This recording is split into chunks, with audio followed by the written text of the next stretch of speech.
Donc, les mesures en immigration que vous aimeriez voir prendre, c'est une réduction quand même assez... Ça nous prend effectivement une réduction importante parce que vraiment au cours des dernières années, j'ai pas le graphique devant moi, mais on pourrait regarder l'augmentation de la population canadienne qui est essentiellement alimentée par l'immigration. C'est surtout depuis la fin de la pandémie, c'est vraiment une courbe exponentielle. Donc, c'est absolument pas soutenable et ça cause toutes sortes de problèmes.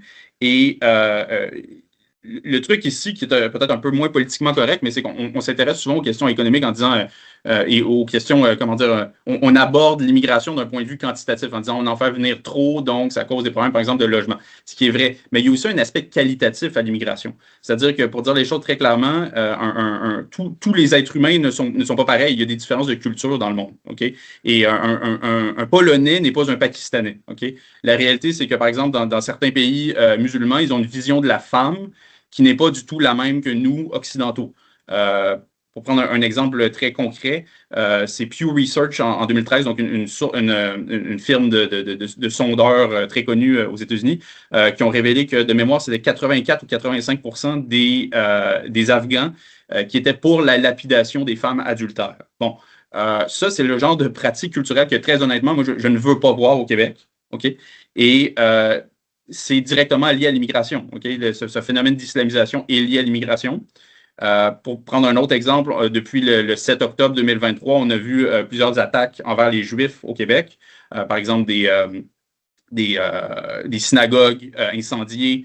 Il y a même des gens qui ont tiré des coups de feu sur des écoles juives à Montréal, entre autres, à Toronto aussi.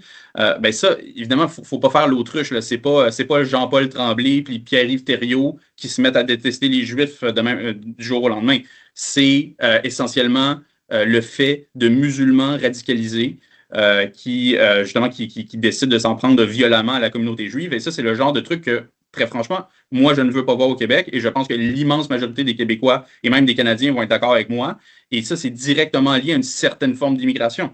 Donc, c'est le genre aussi de message qu'on met de l'avant à Québec Faire. Et encore une fois, c'est un message relativement politiquement incorrect. Il y a des gens qui vont nous dire non, vous n'avez pas le droit de parler de ça, mais je pense que c'est un vrai sujet qu'on doit mettre de l'avant. Donc, l'immigration, certes, il y a des problèmes purement quantitatifs, comme le logement, mais il y a aussi des problèmes qualitatifs. Donc, c'est-à-dire que si on avait 50 000 immigrants par année, disons que la moyenne au cours des dernières années, c'est 50 000 immigrants permanents au Québec au cours des dernières années, mais que tous ces immigrants-là étaient des Occidentaux, disons, ben certes, ça pourrait créer des problèmes, mais ça ne créerait pas nécessairement une forte augmentation de la haine envers les Juifs ou encore la montée d'un sentiment misogyne violent. Ça, je pense que c'est le genre de problème qu'on ne verrait pas, disons.